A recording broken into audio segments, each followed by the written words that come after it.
어제는 민속의 명절인 추석이었죠. 잘들 지내서 좋은 얼굴로 만나뵙게 되어서 감사한 마음입니다. 우리는 추석하면 그 한 해의 풍요로움을 즐기는, 그 조상님께 또 감사드리는 그런 제사를 지내는 날입니다. 1년에 크게 두 번 지내죠. 신년하고 저희 나라 같은 경우는 이제 구정으로 지내고, 하반기에는 추석으로. 추석 때는 그냥 지내는 게 아니라 오곡백과를 조상님들에게 핵국식 이렇게 드리고 그랬죠. 그러니까 성경에 꼭 장막절과 같습니다. 장막절처럼 세상에서는 들판에 심어놨다 추수한 오곡백과의 곡식들을 드리지만, 우리들은 하나님께로부터 난 자들은 1년에 3차 하나님께 무교절, 칠칠절, 장막절 이렇게 해서 3차 공수로 베지 말라 그럽니다. 예물을 가지고 나오는 날입니다. 그러니까 장막절이 지금의 우리가 추석과 같다고 생각하면 됩니다. 근데 성경은 또 6월절, 무교절 이렇게 하면 오늘 무교절에 대해서 말씀을 드리지만, 그냥 유교절을 얘기를 해도 무교절이고, 초실절을 얘기를 해도 무교절이고, 6월절을 얘기해도 무교절이고, 그러니까 세 절기가 같이 있을 때 그거를 대표적으로 하나를 꺼내 쓴 거예요. 그러니까 유교절 이렇게 했을 때도 뒤에 무교절, 초실절이 붙어 있는 거고, 무교절 했을 때 그 뒤에 6월절과 초실절이 붙어 있습니다. 초실절 할 때도 유교절, 무교절이 이렇게 붙어 있다고 생각하면 됩니다. 그냥 양 잡은 것이 곧 새로운 첫 열매로 나왔다고 생각을 합니다. 근데 이제 무교절에다 좀 의미를 뒀죠. 무교절이라고 그래갖고 신약에는 쥐모스 이렇게 얘기를 합니다. 신약에서 쥐모스 이러는 거는 누룩이 아니다 이렇게 얘기를 합니다. 마태복음 16장에서 누룩을 뭐라고 얘기를 하냐면 바리새인의 교훈이다 이렇게 말씀을 하십니다. 그러니까 우리는 누룩 없는 자다, 무교절이 된 자들이다. 이 얘기는 뭐냐면 누룩이, 바리새인들의 누룩이 없어진 자들이라. 그러면 바리새인들이 누룩이 없어진 자들은 어떤 누룩으로 다시 찾을까요? 6월절에서 어린 양을 잡아서 먹거든요, 음식을. 그 전에는 어떤 음식을 먹었어요? 누룩인 바리새인들의 누룩을 먹은 겁니다. 먹었다 할 때 음식의 의미를 가져와서 먹었는데, 6월절이 되면서 어린 양을 잡아서 먹기 시작하거든요. 그래서 레위기에 가면 유교병을 넣어라 이렇게 얘기를 합니다. 구약에서는 유교병을 먹지 마라 이렇게 얘기하고 무교병을 먹어라. 이 얘기는 뭐냐면 여지까지 전통적으로 내려오는 이야기를 듣지 말고 성경의 말씀들을 먹어라 이런 얘기입니다. 뭐 거기 선생이 있어야겠죠. 그렇게 따지면 선생은 예수 그리스도 어린 양과 같거든요. 근데 이제 구약에는 어린 양을 잡으면서 예수 그리스도하고 연결을 시키지를 않기 때문에 그냥 양 잡는 거로 끝나요. 근데 이거를 사복음서에 와서 예수 그리스도께서 바꿔놓습니다. 그래서 너희들이 누룩 없는 새 덩어리가 됐다. 예수 그리스도하고 함께 있음으로써 너희가 누룩 없는 자가 됐다. 반대로 얘기를 하면 누룩 있는 자가 됐다. 어느 누룩? 예수 그리스도의 교훈이 있는 자가 됐다. 예수 그리스도의 교훈이 있는 자가 되려면 일단은 성경의 내용을 여러분들이 아셔야 예수 그리스도의 누룩 있는 자가 됩니다. 예수 그리스도께서 이 성경을 다 얘기를 했거든요. 성령에 감동되어 기록되었다니까. 예수 그리스도의 말씀이 또 제일 많이 들어가 있는 데가 사복음서입니다. 그리고 이 무교절은 사복음서에서 거론이 되고 사도행전에서 좀 거론이 되고 고린도전서에서만 거론이 됩니다. 예수 그리스도께서 이 땅에 오셔서 얘기했던 사복음서가 우리에게는 유교병과 같은 거죠. 어떤 누룩이요? 예수 그리스도와 같은 누룩이라고 보면 됩니다. 그래서 무교절은 누룩하고 굉장히 연관성이 많다는 거죠.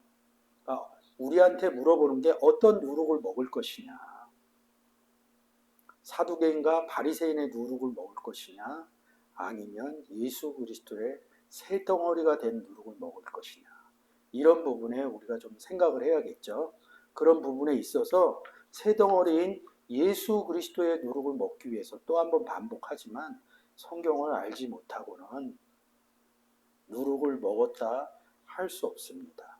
신약에서는 누룩과 무교절과 이렇게 단어상으로 아쥐머스, 누룩인 누룩의 반대 이렇게 갖고 연결을 시켜놨는데 구약에서는 좀 더 자세하게 이런 내용들을 연결시켜 놨습니다.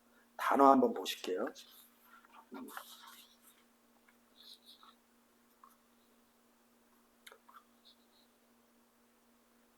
예, 지금 보이는 것처럼 4862번 마차 이런 단어입니다.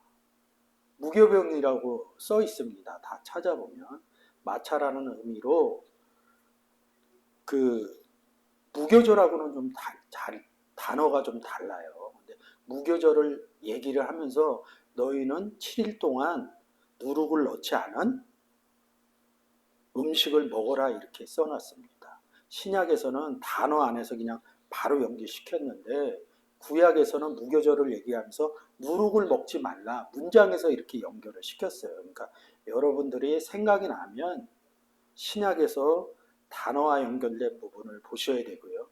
구약에서는 마차라는 단어하고 무교절이라는 단어하고 문장에서 연결된 부분으로 보면 되십니다.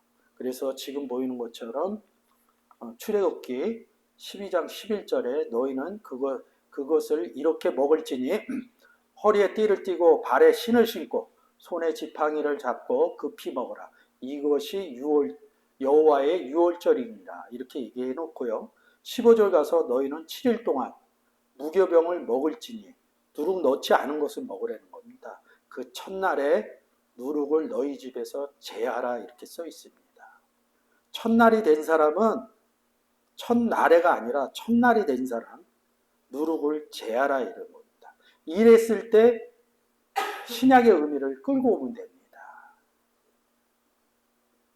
바리새인과 사두개인들의 교훈을 제하라 이렇게 얘기를 합니다. 무릇 첫날부터 7일까지 유교병 누룩을 먹는 자는 이스라엘에서 끊쳐지리라. 그러니까 끊쳐진다니까 뭐 죽는다 이런 의미로 많이 생각을 해요. 이런 걸 먹으면 이게 뭐 벌 받아갖고 뭐 어떻게 됐나. 성경은 뭐라고 그랬습니까? 구원의 책이라고 그랬죠. 구원이 없어진다 이렇게 보시면 됩니다. 레위기 2장 5절에서 하나님께 드리는 제물을 얘기할 때 번철에 붙인 것으로 소재의 예물을 드리거든 이렇게 얘기합니다. 뭘 드리는 거거든요. 우리가 예배에 올 때 뭘 드리듯이 드린다 하는 그런 의미가 있어요. 그런 거를 드릴 때 이렇게 하려는 거죠. 소재의 예물을 드리거든 고운 가루에 누룩을 넣지 말고 이렇게 얘기합니다. 누룩을 넣지 말랍니다. 그러면 출애굽기 12장 15절에서 누룩을 너희 집에서 제하라. 그리고 마태복음 16장에서 바리새인과 서기관의 교훈을 생각하면 됩니다. 이거 절대 먹는 거로 가시면 안 됩니다. 성경은 먹는 얘기 하지 않습니다. 말씀을 먹었다 안 먹었다 이런 의미에서 접근을 해야지 성경이 풀리고 이해가 되지. 먹는 거는 집에서 드시면 돼요. 추석에 많은 음식들을 하기 때문에 집에서 양식으로 드시면 됩니다. 성경에서 먹는 거는 하나님 말씀을 먹냐 안 먹냐 이런 뜻입니다. 그래서 이 누룩이라는 단어가 이렇게 무교절하고 신약처럼 연결되어 있지는 않아요. 그래서 문장에서 누룩이라는 단어가 무교절하고 연결이 됐구나 이러면서 이제 문장상에서 보는 거죠. 구약은. 그래서 세월호 이렇게 얘기합니다. 7604 쉐아르에서 유래됐다. 이 쉐아르는 딱 한 번뿐이 안 써 있어요. 이 젖을 먹다 딱 이렇게 얘기합니다. 그러니까 순전한 젖을 먹는다 이렇게 생각하면 됩니다. 그러니까 새롭게 무교절이 된 사람은 6월절 어린 양을 잡고 그 다음날 무교절이 되면 초실절까지 새로 태어난 거죠. 성경에서 얘기하면. 하나님께로 영접한 자들은 하나님께로부터 나은 자들이라. 그래서 세상의 나이로 따지는 게 아니라 그리스도 안에서 성장하는 단계로 얘기를 하고 있죠. 그래서 첫 번째 예수 그리스도를 영접을 하면 6월절, 무교절, 초실절 이렇게 되면 어린아이 이렇게 얘기합니다. 그래서 고린도전서에서 젖으로 어린아이 같은 너희들을 젖으로 먹였다. 시브리서 6장에서 뭐예요? 단단한 음식을 주지 않고 어린아이처럼 순전한 젖으로 너희를 먹였다 이렇게 얘기를 합니다. 그래서 이 세오르라는 단어가 샤르에서 왔는데 젖을 빨게 하다 이렇게 얘기를 합니다. 누구 젖을 빨았을까요? 그리스도의 젖이겠죠. 이 젖 단어를 찾아가면 말씀하고 또 연결이 됩니다. 그러니까 이게 누룩을 먹는다 이런 것이 쉽게 얘기해서 누룩을 먹는다 그러면 젖을 빨다 어린아이처럼. 그러니까 무교절에는 제가 공부해야 된다 이런 뜻에서 얘기했듯이 젖을 먹는 단계입니다. 무교절은. 그래서 그런 의미를 넣어서 생각을 하면 좋을 것 같습니다. 누룩을 먹는다는 것이 젖을 먹습니다. 근데 이 누룩이라는 단어가 신약에서 얘기하듯이 또 무슨 뜻이 있냐면 부풀게 하다 이런 뜻이 있습니다. 이 부푸는 거야. 쉽게 얘기해서 이 누룩은 막걸리 만들 때도 누룩으로 한다고 그러더라고요. 그래서 이렇게 막 막걸리 보면 부글부글 끓더라고요. 이렇게 부피가 좀 커지겠죠? 그런 것처럼 이 누룩이 커져가는 겁니다. 성장하는 거겠죠. 예수 그리스도가 30세 이전에 성장해서 그 성전에서 랍비들하고 많은 성경을 주고받고 토론을 합니다. 그러면서 예수 그리스도도 성장을 해서 30세에 복음을 전하기 시작합니다. 이 누룩이 커가는 거겠죠. 그런 의미에서 보면 좋을 것 같습니다. 자, 신명기 16장 4절에 그 7일 동안에는 내 사경 내에 누룩이 보이지 않게 할 것이요. 누룩이 없게 하라는 뜻입니다. 또 내가 첫날 해질 때 제사 드린 고기를 밤에 지내어 아침까지 두지 말 것이며 이렇게 얘기합니다. 고기를 밤에 지내어 아침 빛이 보일 때까지 보이지 마라. 이거는 누룩을 보이지 않게 할 것이요. 이거를 반복돼서 얘기하신 것이라고 보시면 됩니다. 고기를 바리새인과 서기관에. 그러니까 사실은 이런 부분 접하는 게 이 누룩을 제하는 부분이 뭐냐면 우리 실생활로 내려오면 우리가 처음에는 예수 그리스도를 영접해서 교회를 나가기 시작합니다. 근데 세상하고는 너무 다르거든요. 세상 생활하던 거하고 교회 생활하던 거하고는 다릅니다. 세상 논법하고 교회 생활하는 논법은 달라요. 그래서 먼저 교회 다녔던 먼저 예수를 영접했던 분들한테 교회에서 생활 얘기를 듣거든요. 그러니까 세상하고는 다르죠. 그리고 또 무슨 얘기를 들어요? 성경 얘기를 듣는 거거든요. 그러니까 사실은 어떻게 보면 세상에 있었던 지식을 교회 안으로 듣고 가지고 들어와서는 되지 않습니다. 근데 많은 사람들이 또 그런 누룩을 주는데 성경을 보지 않고 바리새인과 서기관들처럼 하나님 섬기는 것은 이런 것이야 그러면서 얘기를 해주면서 하나님 섬기는 방법들을 교회 처음 나온 사람들한테 가르쳐 줍니다. 저도 교회 처음 나가서 먼저 예수를 영접한 분들한테 그런 내용들을 배우고 그런 생활들을 했습니다. 그래서 하나님 섬기는 것은 이런 것들이더라. 몸에 뵐 때쯤 됐을 때 저에게는 성경의 내용들이 깨달아지기 시작했습니다. 성경의 내용들이 깨달아지니까 교회의 생활들이 아니라 성경에서 얘기하는 하나님의 교훈들이 있게 된 거죠. 그래서 하나님의 말씀을 따라 살기 시작하는 때가 됩니다. 그때가 비로소 정말로 순종한 새덩어리가 돼서 묵은 누룩을 버리고 새 누룩인 성경의 말씀, 그리스도의 말씀으로 제가 또다시 성장하는 기간이 되겠죠. 그래서 그때도 성경을 통해서 다음 장을 볼게요. 쇠하를 이렇게 써 있습니다. 한 번만 더 갈게요. 한 번 더요. 7604가 없네. 그냥 앞으로 가세요. 쇠하르처럼 순전한 성경의 젖을 먹기 시작한다는 거죠. 근데 지금 보는 단어처럼 760수 샤르 이렇게 있습니다. 기본 본래 의미는 부풀다, 즉 여분이 있다, 여유가 있게 하다 이렇게 했는데 써져 있는 구절들은 조금씩 달라요. 쉽게 얘기해서 이게 뭐냐면 누룩을 가진 사람들이 부풀게 하는 역할이 있다는 거죠. 내 안에서 부풀게 하는 것도 있고 내 안에서 부풀어지면 넘쳐서 다른 사람에게 전하는 의미도 있다는 거죠. 전하는 의미가 뭐냐면 남아있다 이런 뜻입니다. 여기 제가 써놓지는 않았지만 남아있는 자를 얘기를 합니다. 계시록에 남아있는 자, 남아있는 자 이 얘기를 합니다. 우리가 누룩을 갖고 있으면 이 누룩을 바리새인과 서기관의 누룩을 갖지 않고 있고 예수 그리스도의 교훈을 갖고 있다면 이 누룩이 성장이 돼요. 지식적으로 많이 알아요. 그러면 이 누룩이 성장돼서 무엇을 할 것이냐 이런 부분을 결론적으로 얘기하는 단어가 이 단어입니다. 남아있다는 거죠.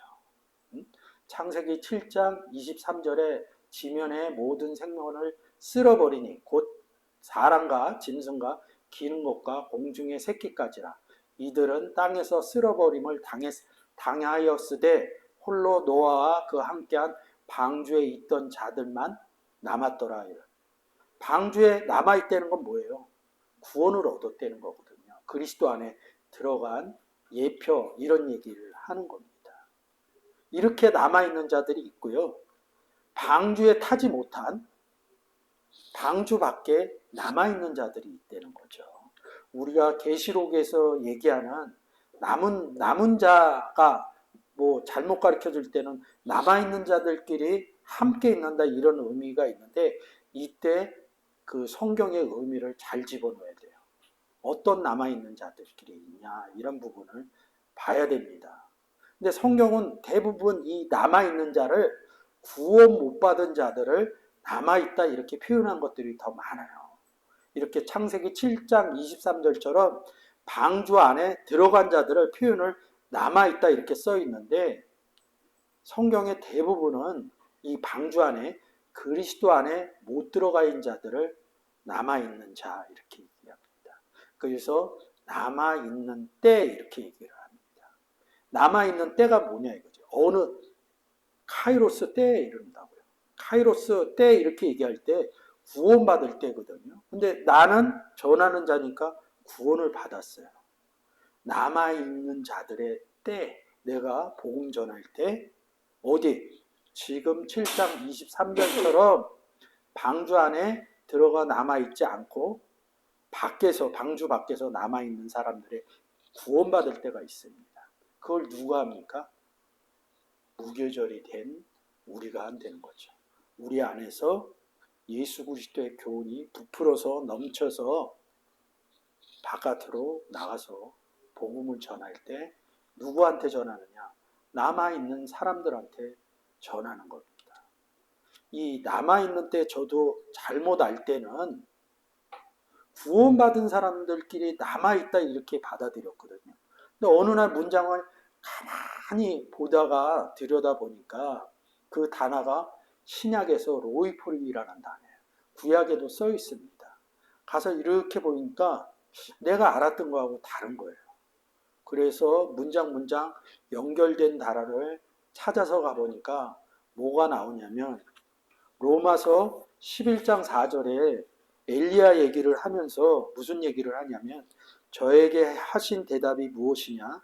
내가 나를 위하여 바알에게 무릎 꿇지 아니한 7천이를 남겨두었다. 이렇게 얘기를 합니다. 이 본문이 왕상 19장 18절에 내가 이스라엘 가운데 7천인을 남기리니 다 무릎을 바알에게 꿇지 아니하고 다 그 입을 바알에게 맞추지 아니한 자니라 이렇게 얘기합니다. 왕상 19장 18절의 단어가 지금 보시는 샤라라는 단어입니다. 남겨두었다는 거죠. 엘리야가 갈멜산에서 아합왕의 선지자, 아합왕은 북이스라엘의 아주 나쁜 왕 중에 굉장히 사건이 많아요. 이 아합왕은 엘리야 선지자하고 구약에서 선지자 얘기를 한다 그러면 엘리야가 그 부분을 많이 이야기 내용이 많습니다. 나아만 장군 얘기도 있고요. 그 중에 아합왕하고 갈멜산에서 구름이 와서 비가 오는 내용들 3년 반을 기도했더니 비가 오지 않고 3년 반을 기도했더니 비가 왔다. 이것도 야고보서를 통해서 엘리야의 얘기거든요. 근데 여러분 잘 알다시피 비가 내리지 않은 게 아니에요. 비를 내렸는데 받지 않은 것을 비가 내리지 않았다. 성경은 이렇게 역설적으로 얘기합니다. 비가 내렸다는 것은 오늘의 말씀처럼 뭐냐? 누룩을 주었다는 거거든요. 누룩이 부풀어서 준 거를 엘리야는 비가 내렸다 이런 표현으로 쓴 겁니다. 근데 이게 비가 내렸는지 안 내렸는지 이 부분은 받는 자 입장에서 받으면 비가 내린 거고요. 받지 않으면 비가 내리지 않은 겁니다. 우리가 실생활에서는 올해 비가 많이 오는데 내렸다 안 내렸다 이 눈으로 볼 수 있습니다. 근데 성경은 하나님 말씀은 비요 신명기에서 얘기를 합니다. 얘기를 하는데 그러니까 비가 내렸다 말씀을 전했는데 받으면 비가 내린 거고요. 받지 않으면 비가 내리지 않은 겁니다. 그래서 이 갈멜산에서 아세라 선지자 300명하고 바알 선지자 400명하고 싸움이 벌어져요. 그래서 구름이 와서 위에서 불이 떨어져서 바알 선지자 400명이 죽습니다. 아세라 선지자가 죽었다는 말은 없어요. 그 다음에 이제 이기고 돌아오는데 왕의 부인인 이세벨이 엘리야를 죽이려 합니다. 그래서 엘리야가 도망갑니다. 여러분 마태복음에서 보면 가증한 것이 보이거든 어디로 산으로 도망하라고 그러죠. 가증한 것이 다른 복음 막 계속 던지는데 감당이 안 됐던 거예요. 그래서 엘리야가 시내산으로 갑니다. 시내산으로 가서 하나님이 여러 가지 현상들을 보여줘요. 까마귀가 떡과 물도 갖다 주고, 근데 맨 끝에 이 얘기를 하는 거죠. 내가 이스라엘 가운데 7천이를 남겨두리니 이렇게 얘기합니다. 그 단어가 지금 보는 샤르예요. 이 샤르는 남겨뒀다 이런 뜻은 뭐냐면 오늘 누룩 갖고 지금 남겨뒀다를 하는 거거든요. 누룩을 가진 사람들이 남겨진 사람들한테 전한다는 의미가 있어요. 그러니까 제가 이런 얘기 하지 않습니까? 성경을 배워서 뭐 할 거냐. 전하지 않으면 아무런 효용이 없다. 성경을 배웠다는 것은 우리가 새로운 누룩을 먹는다는 의미하고 같습니다. 이 누룩이 부풀게 돼서 저쪽 편에 남아있는 자들에게 전해야 된다 이런 뜻이 담긴 단어가 샤르라는 거죠. 누룩이 있어서 예수 그리스도의 누룩이 성장한 사람은 샤르 되게 된다. 가서 전하게 된다. 그래서 하나님이 엘로힘 하나님이 7천인을 남겨뒀다는 겁니다. 복음 받을 자들. 그 다음에 엘리야가 죽는다는 소리가 없어요. 도망쳤다 이런 소리가. 우리가 삶 가운데도 자기가 해야 될 일이 있으면 별로 아프지도 않아요. 루즈하지도 않아요. 삶이. 자기가 꼭 해야 될 일이 있으면 죽지도 않더라고요. 보니까. 삶의 의욕과 삶의 목표가 뚜렷해지죠. 해야 될 일이 있으면. 우리에게 이 땅의 삶은 우리에게 어딘가에는 남겨진 샤르된 7천인이 있다는 거죠. 그래서 우리가 이 교회에 모여 있는지도 모릅니다.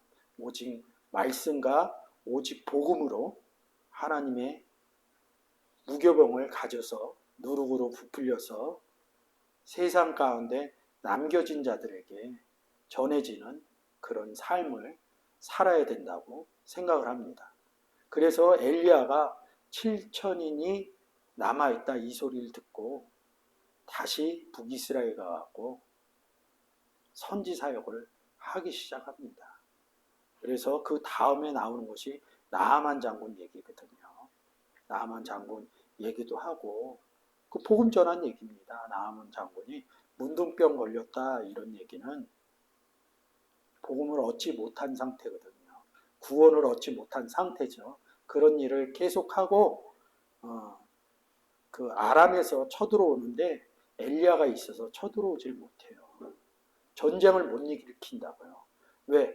자기네들이 무슨 얘기하는 거를 엘리야가 다 알아듣는다 그래서 엘리야를 막 죽이러 보내고 그랬는데 또 죽이지도 못한 그런 얘기가 있습니다. 죽는 얘기, 전쟁하는 얘기 이런 부분도 성경으로 풀면 또 재미난 얘기가 됩니다. 그래서 남겨진 7천인이 있다 이렇게 해서 그 다음에 얘기하는 게 다 바알에게 무릎 꿇지 않았다. 그 입을 바알에게 맞추지 아니한 자니라 이렇게 하니까 이 내용을 문장상으로 잘못 보면 동욕하는 자로 볼 수 있어요. 무릎 꿇지 않았으니까. 우리는 누구에게 무릎 꿇었습니까? 예수 그리스도께 무릎 꿇은 거거든요. 그러니까 병 고치면 신약에서 보면 문둥병자들이 병 고치고 예수 그리스도께 오는데 무릎 꿇고 얘기를 해요. 그러니까 누구에게 무릎 꿇었냐 이거죠. 우리는 예수 그리스도에게 무릎을 꿇었고요. 여기서 나오는 것은 바알에게 무릎. 성경은 이렇게 짬짬이 상태를 얘기를 해요. 바알에게 무릎. 근데 바알에게 지금 앞에서 얘기하는 거는 구원받지 못한 7천인을 남겨뒀다 이렇게 얘기했는데 바알에게 무릎 꿇지 않은 자 이렇게 얘기하니까 지금 제가 얘기하는 것들이 상충이 일어나거든요. 근데 성경은 이렇게 얘기해요. 순차적으로 얘기하지 않고 답을 얘기해 놓고 복음받을 자들이 있다. 7천인이 있다. 그러면 이 7천인이 하나님이 얘기했으니까 이 7천인은 복음을 받는다고, 구원을 받는다고요. 구원 받은 상태에서 이렇게 얘기하는 문장들이 되게 많아요. 그러니까 이런 논법을 보질 못하면 성경이 충돌이 일어나요.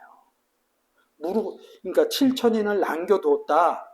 얘들은 복음을 받을 것이다. 그리고 그 뒷문장에 이렇게 하라 이렇게 쓰지 않고 복음 받은 상태에서 얘기를 한 거예요. 7천인을 남겨뒀다. 저쪽에 복음 받을 사람은 다 바알에게 무릎 꿇지 아니하고 복음 받으면 무릎 꿇지 않잖아요.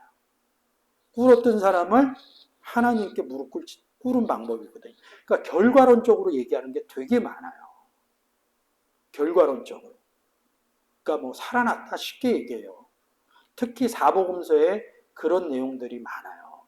어디에선 그냥 단촐하게 두세 구절로 딱 그 문장을 얘기해버려요. 그러니까 그 문장만 보면 알지 못해요. 근데 다른 복음서에서 가면 그것을 세세하게 써놔요.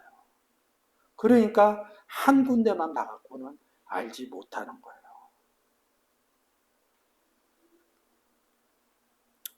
무릎 꿇지 아니한 7천인을 남겨두었다 이렇게 얘기합니다.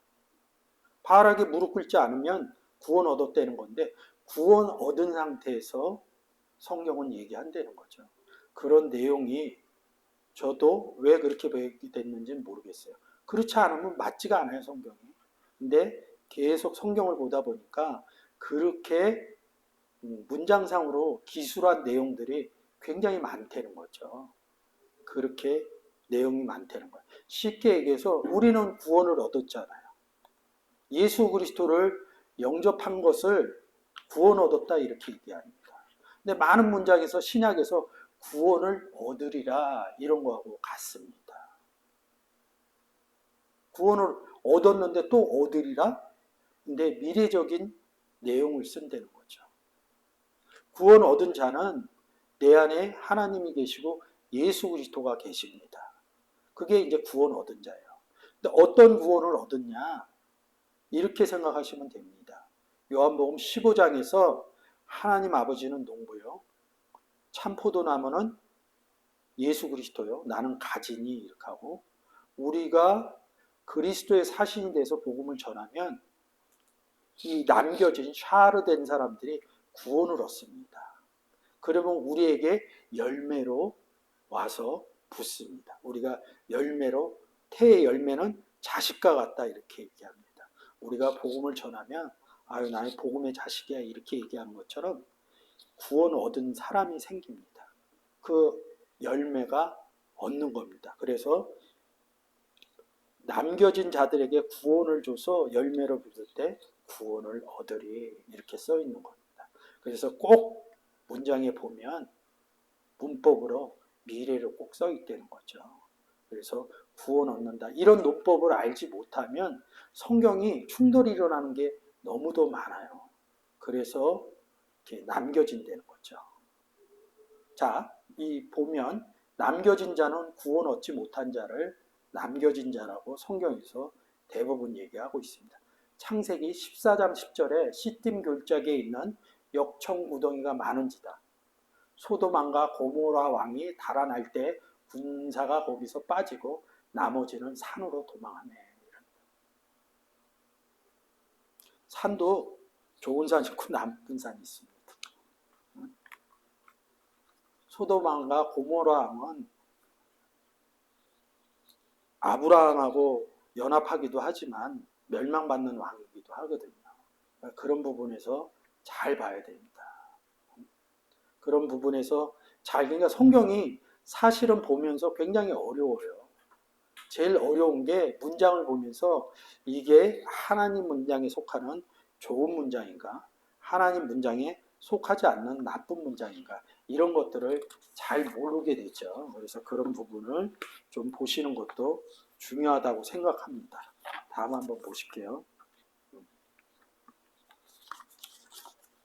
지금 뭐 똑같습니다. 쉐아르 4알에서 왔는데 남은 이렇게 얘기합니다. 제가 표시해놨죠. 헬라어 360이 예손 로이포이 남아있는 자 이렇게 하거든요.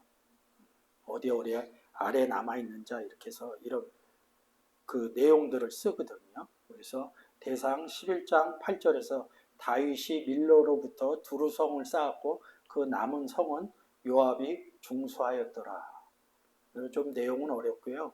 대상 16장 41절 또 저희와 함께 해만과 여두둔과 그 남아있는 택함을 받고 농면된 자를 세워 여호와의 자비심이 영원함을 인하여 감사하게 하였고 남아있는 자를 택함 받았다 이렇게 얘기합니다. 어느 택함입니까?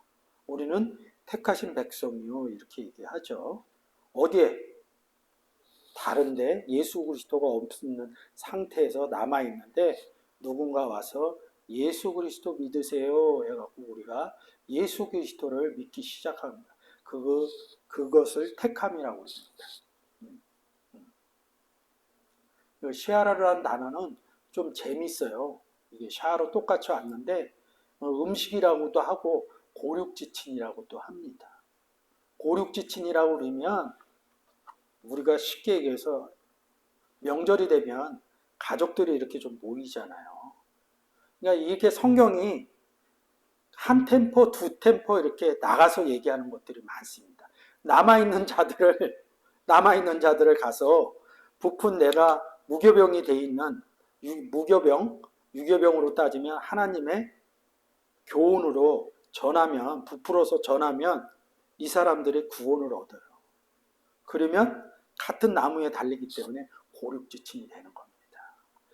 보통 지금 써 있는 구절들은 문장에서 부정적으로 써 있어요. 이 단어가 혈연 관계를 얘기하는 겁니다.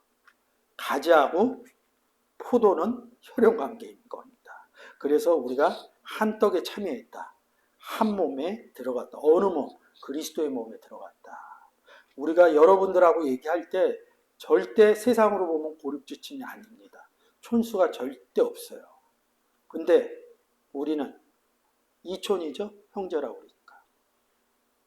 뭐 때문에 형제가 된 거예요? 그리스도 안에 들어갔기 때문에 아버지로부터 태어나서 예수 그리스도와 나와 여러분과 다 형제된 관계라는 거죠. 그것을 내용적으로 표현해서 고륙지층이다. 그러면 세상적 의미하고도 같아집니다. 성경은 이런 내용을 알질 못하면 왜 이 단어가 이렇게 연결이 됐을까? 그 내용들을 단어를 통해서 연결을 시켜줘야 되거든요. 그러니까 이 고륙지층 같은 경우는 저도 그냥 이 단어만 모를 때는 잘 몰랐어요. 근데 요번에 공부하면서 알게 된 거예요. 그 다음에 이제 하체를 범하지 말라 이런 거는 이 단어를 알아지니까 굉장히 쉬워지는 거예요. 굉장히 어렵거든요. 하체를 범하지 말라. 이러니까 자꾸 잠자리로 간다고. 그런 내용 아니에요. 가족 간의 얘기거든요. 그래서 이 쉐아르라는 단어는 저한테는 요번에 무교절을 하면서 굉장히 와닿던 단어인 것 같습니다. 이 쉐리티라고 그래갖고 또 7604 쉐아르에서 오죠. 후손하고도 연결이 돼요. 이제 좀 쉽죠? 우리의 후손이 열매라는 거죠. 그러니까 후손이 복음으로 나왔다 이런 부분에서 바울이 낳은 게 아니거든요. 아버지가 낳은 거거든. 그 후손 얘기하면 내 후손이 아니라 하나님 아버지의 후손이라고 이렇게 생각을 하시면 됩니다. 내가 복음을 전해서 이 사람이 열매가 됐다. 형제고 아버지 위주로 생각할 땐 후손이라는 거죠. 쉐에리트가 뭡니까? 무교병이 부풀어서 복음을 전했을 때 나온 열매들이 후손이라는 거죠. 그러면 이게 딱 두 구절만 써놨는데 3하 14장 7절 온 족속이 일어나서 왕의 계집종 나를 핍박하여 말하기를 그 동생 죽인 자를 내놓으라. 우리가 그 동생 죽인 죄를 갚아 저를 죽여 사자 될 것을 끊겠노라 하시니 그러한 적 저희가 내게 남아있는 숯불을 꺼내 내 남편의 이름과 씨를 세상에 끼쳐두지 아니하겠나이까.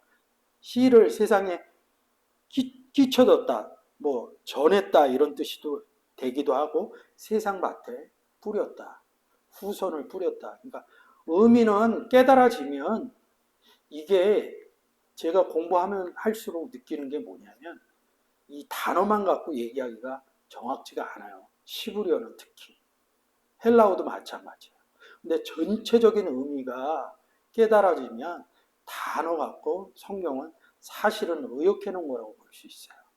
그러니까 구원의 의미가 잘 깨달아지면 성경에서 이런 단어들 만날 때 적용시키기가 쉬운 것 같습니다. 그래서 오늘 구약을 통해서 무교절이 된 사람은 누룩과 같이 새 덩어리가 된 사람들이다. 이 누룩은 부풀어서 세상에 남아있는 자들에게 복음을 전하는 내용의 씨앗을 숨어놨다. 남아있는 자들에게 전해지면 단어처럼 우리와 고륙지층이 된다. 형제간이 된다. 한 발 더 나가서 얘기한 거죠. 그래서 이 단어처럼 7611번 쉐에리트는 후손이 된다. 하나님의 자녀가 된다. 이런 뜻이 숨어 있는 거죠. 그냥 우리가 여기까지는 무교절 이렇게 얘기를 했는데 그 무교절 안에는 신약에는 교훈의 의미를 담아놓고 구약에는 자손과 형제의 의미들 그리고 남아있는 자들에게 부풀려져서 어린 양을 넘겨줘야 된다. 이런 의미까지 들어있습니다. 감사합니다. 하나님 아버지